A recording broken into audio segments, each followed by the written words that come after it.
किसी ने क्या खूब कहा है कि जो शख्स खतरा मोल लेने की जुर्रत नहीं रखता वो ज़िंदगी में कुछ नहीं कर पाएगा। बड़ी खूबसूरत बात की है कि अगर तुम मजबूत बनना चाहते हो तो अकेले लड़ना सीखो।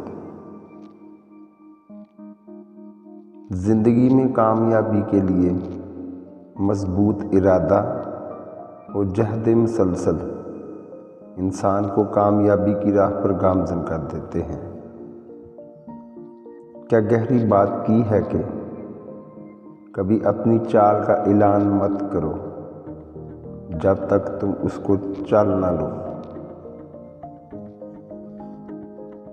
लोग तुम्हारी राह में हमेशा पत्थर फेंकेंगे, अब तुम पर है कि तुम इन पत्थरों से मुश्किलात की दीवार बनाओ या कामयाबी का पुल।